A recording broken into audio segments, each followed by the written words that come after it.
সকলো বন্ধু বান্ধৱীকে Deepika kitchen and ব্লগছৰ আন এটি ৰেচিপি ভিডিঅ'লৈকে আদৰণি জনালোঁ। আজি আপোনালোকৰ বাবে তেলবিহীন পাঠাৰ মাংসৰ ৰেচিপি এটা লৈ আহিছোঁ। আশা কৰোঁ আপোনালোকে ৰেচিপিটো চাই ভাল পাব। তেন্তে আহকচোন ৰেচিপিটোৰ মাজলৈ আগবাঢ়োঁ।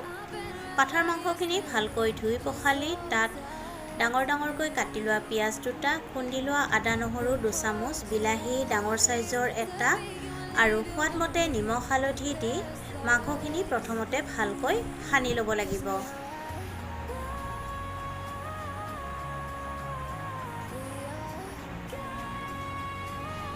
এতিয়া কেৰাহী এটা গৰম হ'বলৈ দিব আৰু গৰম হ'লে সানি লোৱা মাংসখিনি দি দিব লাগিব।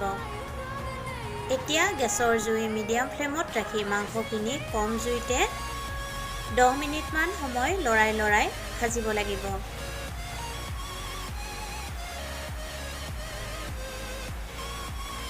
ভাজি যেতিয়া মাংসখিনিৰ পৰা অলপমান ধুনীয়া গন্ধ বাহিৰ হ'বলৈ ধৰিব, এইখিনি সময়তে জিৰা গুড়ি, ধনিয়া গুড়ি, কাশ্মীৰী ৰেড চিলি পাউডাৰ আৰু মিট মছলাখিনি অলপ পানীৰ সৈতে গুলি দি দিব লাগিব।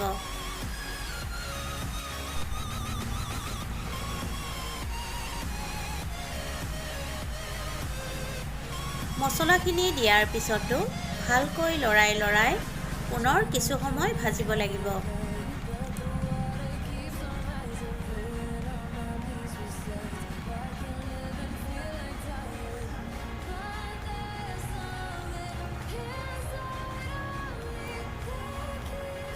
এতিয়া তাত ভাজি ৰখা আলু কেইটুকুৰামান দি দিব লাগিব।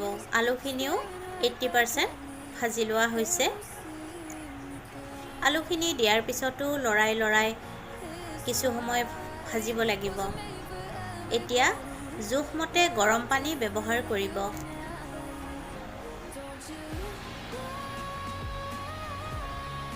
পানীখিনি দিয়াৰ পিছত ভালকৈ মিহলাই ল'ব।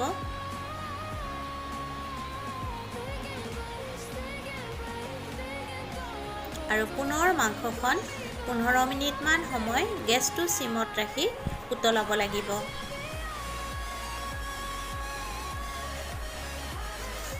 এতিয়া তাত কেঁচা জলকীয়া দুটা দি দিব। জলকীয়া আপোনালোকে নিজৰ পচন্দ মতে ব্যৱহাৰ কৰিব। বেছিকৈ খালে বেছি জলকীয়া দি দিব। ভালকৈ উতলি জলখন যেতিয়া ঘন হৈ আহিব আৰু আলু মাংসখিনিও ভালদৰে সিজি আহিব, তেতিয়া তাত খুন্দি লোৱা ইলাচি, লং, ডালচেনিখিনি অলপ পানীৰ সৈতে গুলি দি দিব লাগিব। তাৰপিছত পুনৰ 5 মিনিটমান সময় মাংসখন উতলাব লাগিব।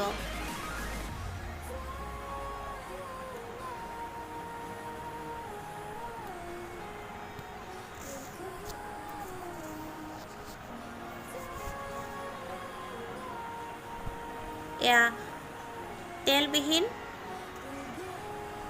ছাগলীৰ মাংস ৰেডি হৈ গ'ল। গেছৰ জুই নুমুৱাই থ'ব আৰু নমাই গৰমে পৰিৱেশন কৰিব। পুনৰ উপস্থিত হ'ম এটি নতুন ৰেচিপি ভিডিঅ'লৈ। আজিলৈকে আহিলোঁ। ধন্যবাদ।